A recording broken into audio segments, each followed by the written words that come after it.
Peace and blessings, everyone. Welcome to the Humble Servant Homestead.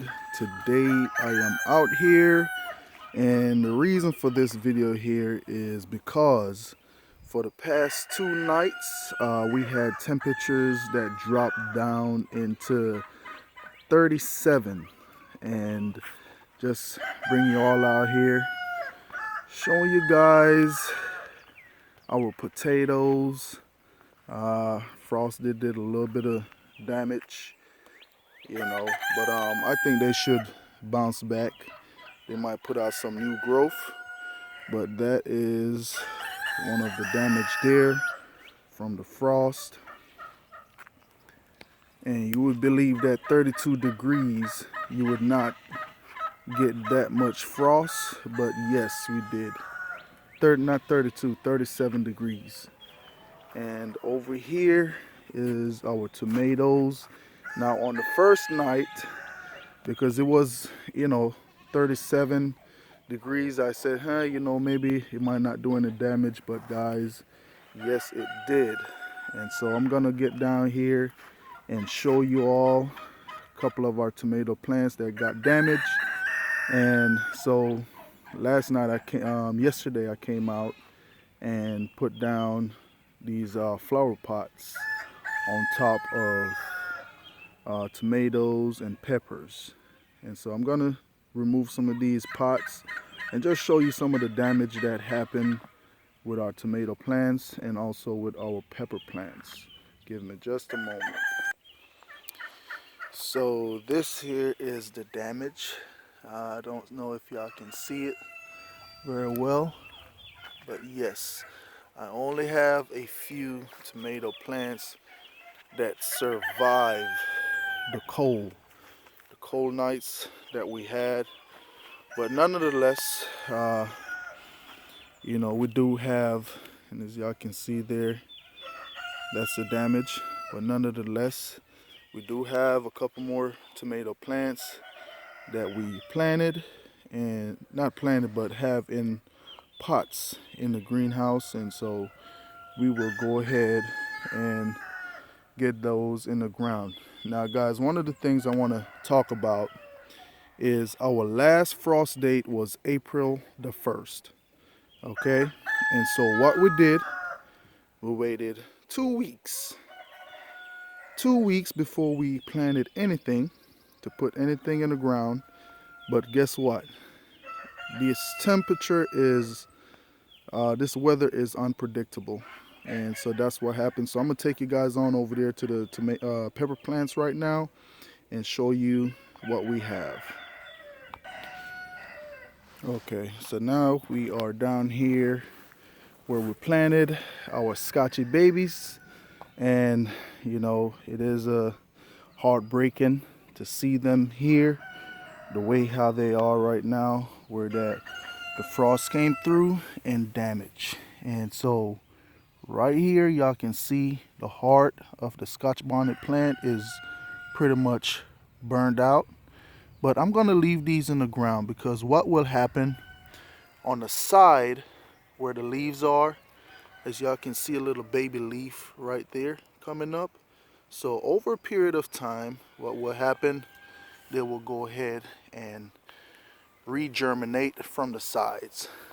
Okay, so, and we have a couple here that did kind of survive the frost. So we're gonna go ahead and water those in and just leave them inside of the ground. And so we did have a couple that survived the frost. Those are our Scotchy babies, and we're gonna take y'all over there to the bell peppers so y'all can get a little snip, see how those did as well. But guys, one of the things I want to talk about, like I said, sometimes we have to be like weatherman, where that we check the weather and just put it in play. Come on out and cover these things up. The first night, I thought that, hey, we would not have any much cold. The cold wouldn't have been that bad, but came out and it proved me wrong, because look at that. This is what I have to deal with right here. And as y'all can see right here, but let's go on over to the bell peppers. Okay guys, so here are our bell peppers, and some of them we did had some damage up into the heart of the plant as well. But I'm gonna leave those and give them some time to see what they do. I'm not gonna remove them. As y'all can see, we have a couple more damage there, but that's it right there for the bell peppers. We do have a couple more that damage up top, but we're gonna work through it, um, and we will go ahead and show you the progress as these progress on. And if they don't do any well, we will probably pull them up, or probably pull the ones them that burn if we're not seeing any progress, and just change them out. All right, we're gonna take a walk on over here to our watermelon and see the damage that occur as well. Okay guys, so here is where we plant our watermelon and cantaloupe. Now I want to show you guys something here.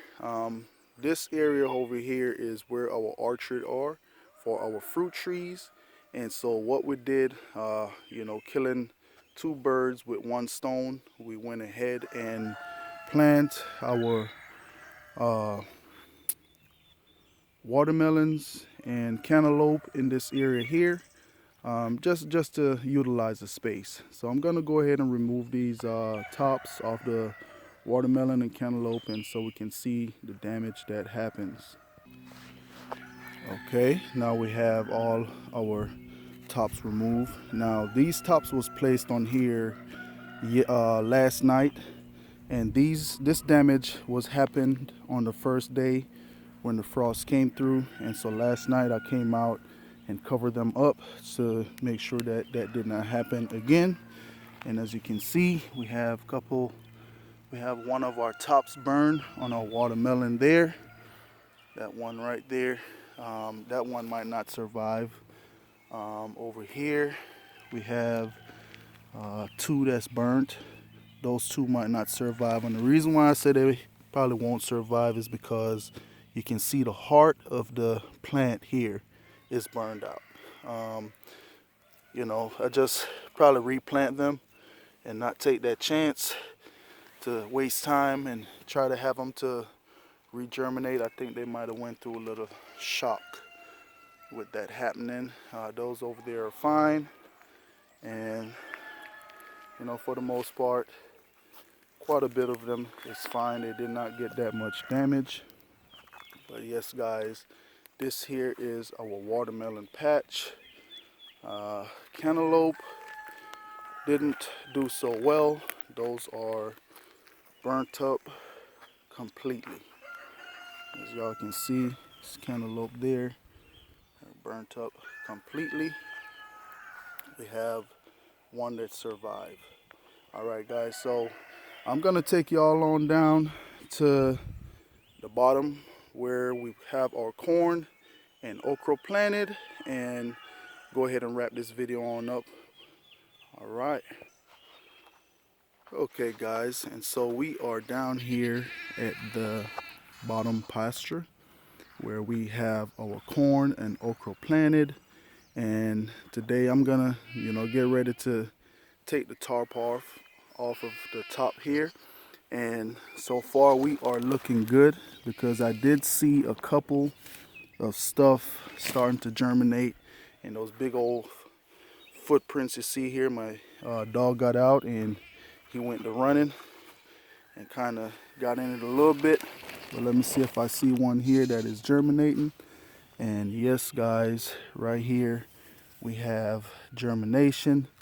Y'all can see coming out right here. We have a little germination coming up also right here. And so guys, I'm just glad that I came down and covered them up, because definitely it's a lot of work went into planting these corn and okra. Me and my little son came down here and we went to work.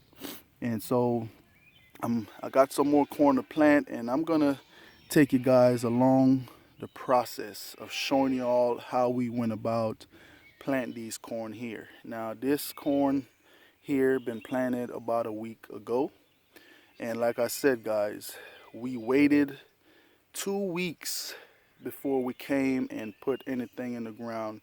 But this weather is so unpredictable, I'm telling you. We're going to walk on down here to the bottom where we have our okra planted.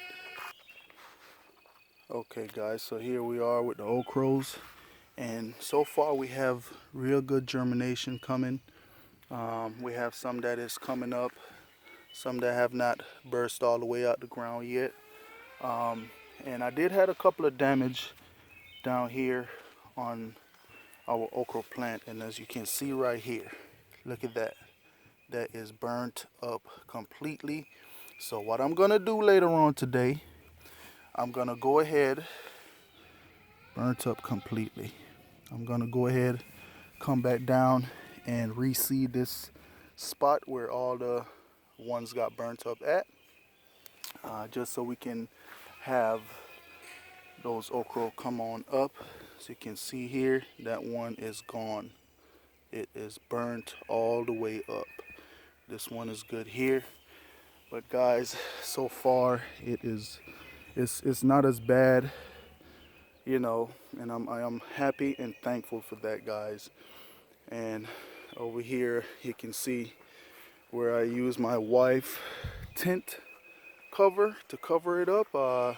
She have not seen this yet. I'm pretty sure she'll see it when she watch this video, but I'm pretty sure she won't mind at all. It went for a good purpose. But that is it right there, guys. Just want to thank you all for stopping by the Humble Servant Homestead. And as always, peace and blessings to each and every one of you guys out there. Have a blessed day.